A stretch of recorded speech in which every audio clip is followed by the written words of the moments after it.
Hello mga Chisero, mga boss, mga paps. Welcome back to Archie's Alonso Motovlog. Yun, at di ka pa nakasubscribe, subscribe na. Don't forget to hit like, share, comment, and hit that notification icon sa channel na nagka-canvas ng motorcycle units at accessories. Tama! Maraming salamat po mga Chisero dahil 118,000 subscribers sa po tayo. And for today's vlog nga po, no, pag-uusapan po natin yung mga bagong labas ng Peko Motorcycle. Gusto ko siyang tawaging F4. Bakit?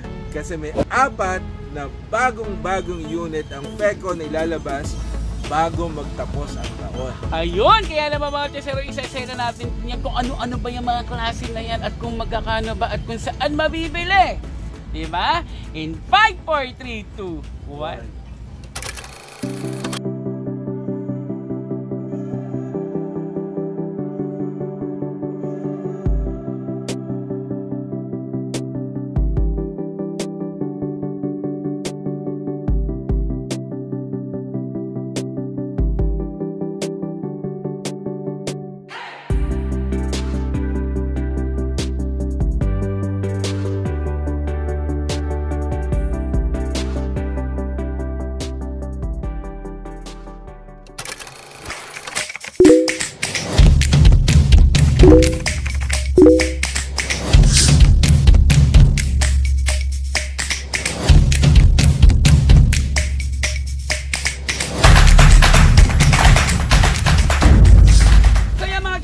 Nandito po tayo sa Mototown kasi po meron pong kaganapan ang Academy Ride, no? Ride Academy! Ano ba yun? Lagi na ako nagkakamali.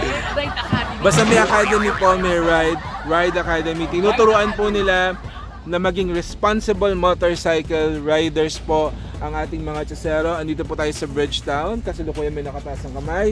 At para sa Fecon motorcycle units. Dahil meron pong pa-test drive si FKM Motorcycles dito. At ito yung mga bago nila mga motorsiklo. So dahil na pag-usapan na po natin yung tatlo, yung MTX 150, yung Pyro 175 at yung Lobby po. 150. So ngayon pag-usapan natin itong LTS. Ano ba meron dito sa LTS? LTO? LTO? LTS. LTS. Ayan. Umpisa na natin ito sa harapan mga Chisero. Parang naghahanap ka ba ng 125cc motorcycle unit na kakaiba sa paningin ng mga mata? Right? So may combination ng power at at the same time as Fecon always promote style. So ang tinitignan natin dito mga Chisero yung kanyang blue color. Meron po siyang red, meron silver at meron pong black. At ito po yung kanyang harapan mga Chisero. So this is what you see typically on a common 125cc motorcycle unit. But I really like the elongated face of the front mga Chisero. Matangos po yung kanyang ilong. Ang ganda po nung kanyang ilaw mga Chisero. Ayan po yung daytime running light niya. So technically parang sinasabi mo na ito yung modern sporty scooter. Modern, wow, nicely put on that, modern sporty scooter. Ayan. So, ayan po yung kanyang ilaw. Sabi ko nga, pointy po siya. Looks like a bird din mga Chisero. Ang ganda ng daytime running light niya. Very consistent, malapad. At ito po yung kanyang signal. At yes. ito po yung kanyang headlight. Yun naman pala maganda dito sa LTS kasi mga LED lahat So matipid sa tapos kita-kita baterya. yung daytime running light. Correct. Very visible. And you stand out because this is not your typical motorcycle that you normally see sa labas. So ito po yung sa side niya, merong combination po ng silver and then yung decal po niya na LTS. Ito po yung kanyang fender mga Chisero, may chrome po, then blue. Tapos naka-telescopic fork. Yes, naka-telescopic fork po ito at ang kanyang size po na gulong sa harapan ay 80-80-14. Yes. At naka-disc brake po siya mga Chisero. Yan, so 1, 2, 3 tayo. Tingnan natin yung panel. Okay, sa panel naman tayo mga Chisero. Uy! Naka-digital panel na siya. Digital panel mga Chisero. So basic functionality are here. Ito po yung kanyang buttons po. Yes, highway low beam, yung signal, yung horn, yung hazard natin at yung electric start natin. Yes, so premium din po yung handle, premium din po yung side mirror. Tapos ito po yung kanyang pockets po sa magkabilang side. So this is your typical scooter May pwede pong lagyan ng changes, pwede pong lagyan ng mga towels. Correct. Malalim ba? Okay. Malalim siya. Malalim. O, din po natin, no? O, malalim. Ayan. Okay. Setting sa kabila, medyo hindi na. Maliit na So, lang. pwede yan for coins, diba? Yes. Tapos meron po siyang hook, mga Josero. May hook at ang Okay. footboard niya malawak din. At napansin ko, nandito yung baterya.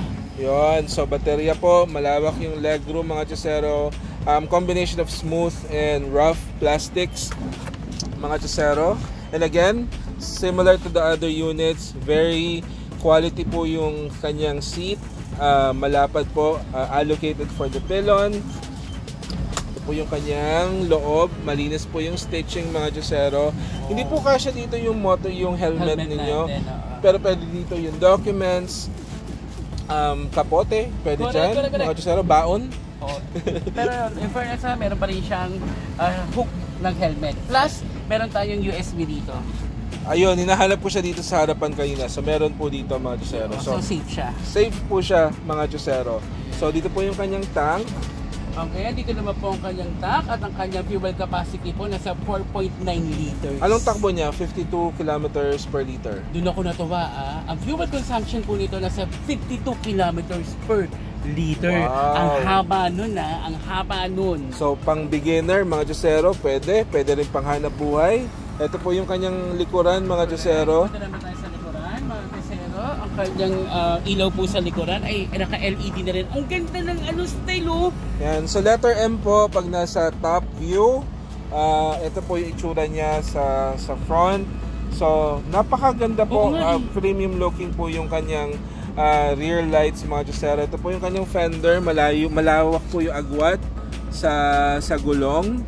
Ayan Correct. po. At ang kanyang pong suspension po sa likod ay naka-telescopic coil, spring oil dump, at ang kanyang size naman po ng gulong nasa 170 by 14 at naka-drum brake po ito. Wow, mga Josero. So, one of your beginner bikes, I would say. Pwede po. At makikita nyo naman po sa design niya, meron po siyang pambasag po ng hangin. So, it promises better speed and speed pag nagta-travel. Ayan. So, ano kaya yung kanyang makina? Okay, dako naman tayo sa makina ng LTS 125. Ito po ay single cylinder, single overhead cam, air-cooled 125cc, EFI siya, mga Josero. At ang maximum power po nito nasa 6.3 kilowatts at 7,500 RPM. At ang kanyang maximum torque naman po nasa 9.2 Newton meter at 6,000 RPM. Syempre, automatic and belt to. Ayan. So, mga Josero, ating pong sakyan, tingnan po natin how does it look when someone from a 5'1 height, 5'5 height looks like. Pag sinakyan po. Tinignan ko na yung kabila, wala pala siyang kickstart. So, lang tayo, push start lang. Push, okay. So, ayan po, mga Josero. Ayan, mga Josero. So, ang kanyang dimension, 182 cm by 70 cm by 106 cm. Meron siyang wheelbase na 128 cm, seat height 75 cm, ground clearance 103 kg.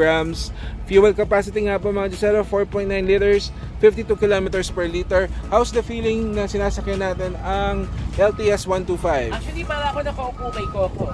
Gusto ko siya. So, comfortable, mga Josero. At abot na abot ko.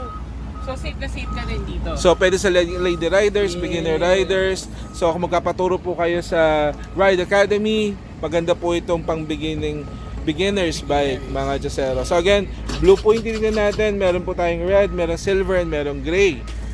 Correct. Nako, sobrang komportable ako dito. Kaya nakakatuwa naman yung 4 na bagong labas ng FAM. Yon, so tama-tama, 2024. So, before we end 2023 and when we start 2024, merong 4 new additions si Fecon na pagpipilian nyo at definitely head turner, functional, and at the same time, efficient. Correct. Maraming salamat, mga Josero. O, nga pala, mga Josero, kung gusto niyo pong malaman saan makakabili, yung contact details po, nandyan po sa screen.